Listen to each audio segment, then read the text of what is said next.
Oke, cek cek. Baik, bismillahirrahmanirrahim. Assalamualaikum warahmatullahi wabarakatuh. Jadi, pada kali ini saya akan mempresentasikan tugas geologi batubara dengan judul Geometri Batubara. Nah, yang diampu oleh dosen Bapak Isman Saleh. Nah, oke, lanjut ke slide pertama.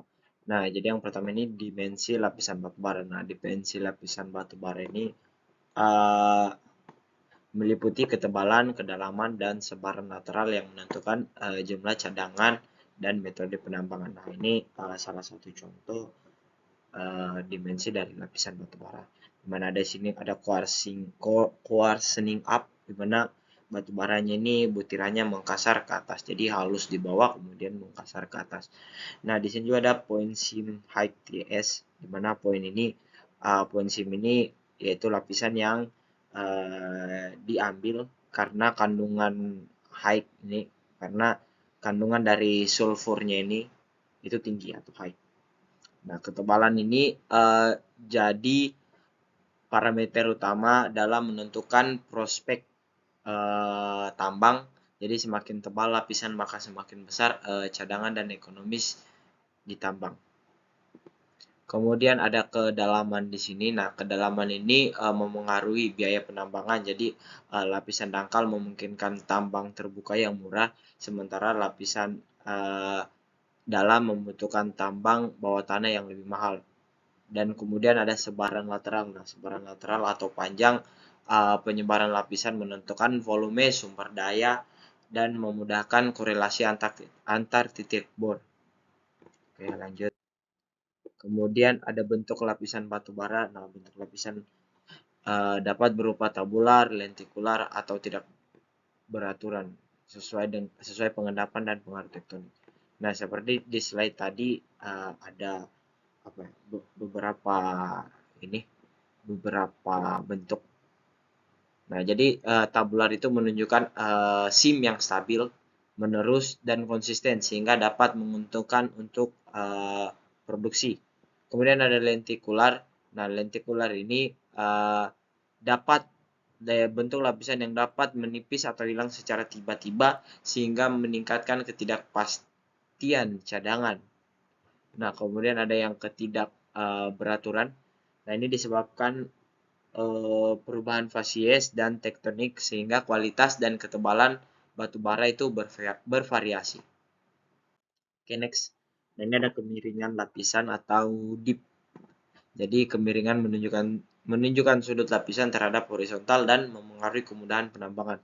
Nah, ini ada beberapa kemiringan yang sering ini digunakan dalam penambangan. Yang pertama ada kemiringan kecil. Nah, kemiringan kecil ini biasa kemiringan lapisannya itu di bawah 10 derajat. Nah, jadi memungkinkan penambangan terbuka dan peralatan beroperasi lebih efisien. Kemudian yang kedua ada kemiringan besar, di mana kemiringan besar ini lebih dari 30 derajat kemiringannya, jadi membutuhkan metode penambangan bawah tanah dengan kontrol kestabilan yang lebih ketat. Jadi dip juga menjadi indikator adanya deformasi tektonik pada cekungan dari batu bara.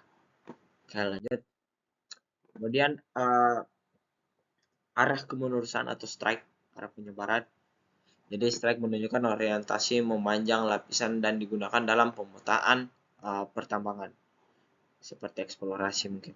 Nah, ini ada strike. Strike menunjukkan arah seperti yang saya bilang tadi, arah memanjang. Jadi yang sim tadi itu atau lapisan yang diambil pada batu bara, nah sim pada bidang horizontal digunakan untuk menentukan arah bukan tambang agar tetap mengikuti sim. Jadi penting dalam pemetaan struktur dan perencanaan panel penambangan. Nah, kira-kira seperti itu. Kemudian ada lanjut. Nah, kemudian ada sebaran lapisan batu bara. Jadi sebaran ini menunjukkan kontinuitas lapisan yang dapat terganggu struktur geologi. Jadi menunjukkan kontinuitas sim secara lateral dalam suatu cekungan. Nah, gangguan seperti sesar bisa menyebabkan sim terputus. Kayak tadi ada semacam garis begini. Nah, itu SIM-nya bisa terputus atau berpindah posisi. Nah, sebaran yang baik mempermudah perhitungan sumber daya dan cadangan. Jadi sebaran ini juga penting untuk apa namanya? Untuk penambangan dari batu bara ini. Oke, kemudian yang terakhir ada struktur lapisan batu bara. Nah, struktur ini eh, ada beberapa tiga ya apa ya namanya? Tiga struktur. Yang pertama ada klit. Jadi klit ini semacam kekar atau dia ini lebih tepatnya adalah retakan kecil alami yang mengontrol aliran gas dan air dalam batu bara.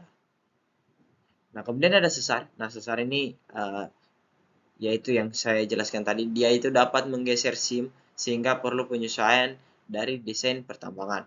Kemudian ada fold, fold atau lipatan. Jadi lipatan ini menyebabkan SIM SIM SIM lapisan-lapisan ini menjadi naik turun sehingga posisi lapisan berubah drastis. Nah, intrusi magma dapat meningkatkan derajat metamorfisme dan menurunkan kualitas batu bara. Nah, sebenarnya ada juga tadi intrusi. Jadi kayaknya itu saja yang dapat saya sampaikan untuk penjelasan geometri batu bara. Kurang dan lebihnya mohon dimaafkan. Saya akhiri dengan ucapan billahi taufiq wal hidayah. Wassalamualaikum warahmatullahi wabarakatuh.